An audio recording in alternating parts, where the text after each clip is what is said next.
दुनिया के रणनीतिकारों ने सोचा था कि वे भारत को बैलेंसिंग एक्ट में उलझा कर रखेंगे, लेकिन साउथ ब्लॉक ने एक ऐसी शतरंज की चाल चली जिसने ग्लोबल पावर डायनामिक्स की चूलें हिला दी हैं। खबर सुनने में जितनी चौंकाने वाली है, गहराई में उतनी ही रणनीतिक है।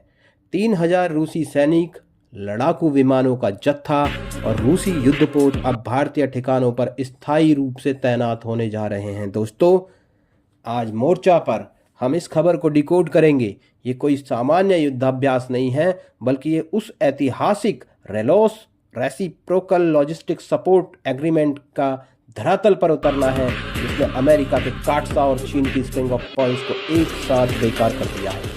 दुनिया हमें गुटनिरपेक्ष समझकर लोरी सुना रही थी, लेकिन उन्हें क्या पता था कि दिल्ली और मॉस्को के बीच बैक चैनल पर परमाणु सक्षम खिचड़ी पक रही है। जब तक पेंटागन नींद से जागता, तब तक तो लॉजिस्टिक की चाबियां बदल चुकी थी। तथ्यों की बात करें तो इसकी शुरुआत फरवरी 2025 में हुई थी। भारत और रूस ने रेलोस एग्रीमेंट पर हस्ताक्षर किए, जो 11 जनवरी 2026 से आधिकारिक रूप से प्रभावी हो चुका है।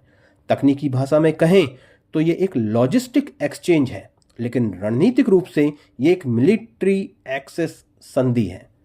इसके तहत दोनों देश एक दूसरे के सैन्य ठिकानों पर 3,000 सैनिक, 5 भारी युद्धपोत और 10 सैन्य विमान तैनात कर सकते हैं। अभी जो रिपोर्ट्स आ रही हैं कि भारत और रूस ने इस तैनाती की तैयारी शुरू कर दी है, वो दरअसल परफॉर्मेंस को एक नए स्तर पर ले जाने का प्रयास है। ये तैनाती केवल अभ्यास के लिए नहीं, बल्कि आपसी तालमेल और स्किल्स एक्सचेंज के लिए है। सरल शब्दों में, अगर कल को हिंद महासागर या पैसिफिक में कोई बड़ी चिंगारी सुलगती है, तो भारत और रूस को एक दूसरे की मशीनों और कमांड को समझने में एक सेकंड का वक्त भी जाया नहीं करना पड़ेगा। अब आलोचक कहेंगे कि हम अपनी संप्रभुता खतरे में डाल रहे हैं, तो मैं कहूँगा कि तुम सब अपने मुंह में केला ले लो या फिर अरब सागर में डूब कर मर जाओ।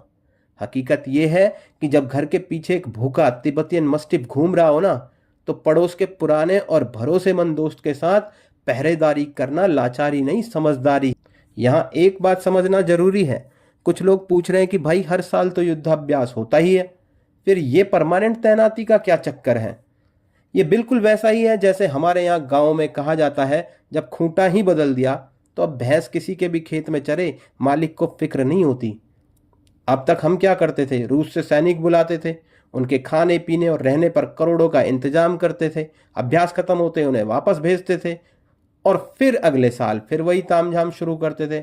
अरे भाई, ये तो वही बात हो गई कि हर बार शादी के लिए नया टेंट गाड़ रहे हैं, जबकि पता है कि बाराती रोज दरवाजे पर खड़े रहने वाले हैं। इससे अच्छा है कि परमानेंट गेस्ट हाउस बना दिया जाए।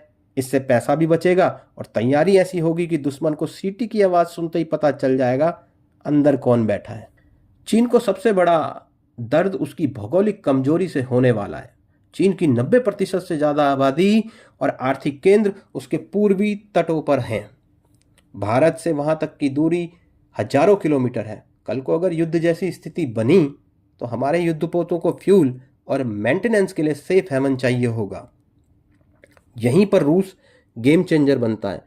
रेलोस के तहत रूस के बंदरगाहों और मिलिट्री बेस का इस्तेमाल भारत बिना एक भी सवाल का जवाब दिए कर सकता है।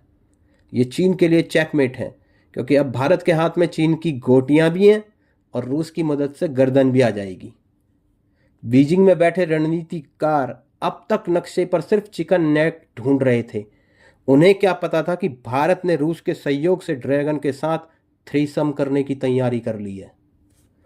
एक और बहुत ही गहरा एंगल है जिस पर कोई ध्यान नहीं दे रहा। रूस और चीन की बढ़ती नज़दीकियां रेलोस एग्रीमेंट ने इस नेक्सस की जड़ों में तेजाब डाल दिया है।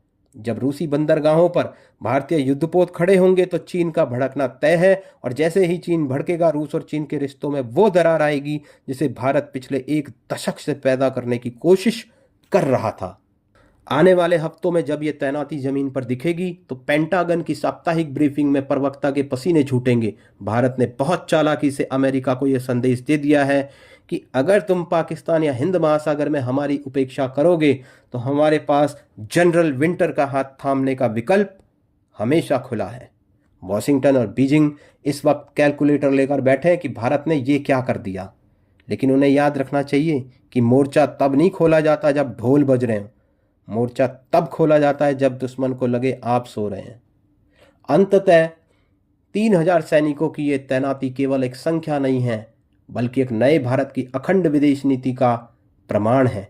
ये रेलॉस एग्रीमेंट चीन के वर्चस्व को खत्म करने और रूस को चीन की गोद से खींचकर वापस भारत के पाले में लाने का सबसे बड़ा अस्त्र है। तैयार रहिए, क्योंकि जब भारतीय सैनिक साइबेरिया की ठंड में और रूसी सैनिक हिंद महासागर की लहरों पर एक साथ गश्त लगाएंगे तो दुनिया का भूगोल नहीं बल्कि भविष्य का इतिहास लिखा जाएगा।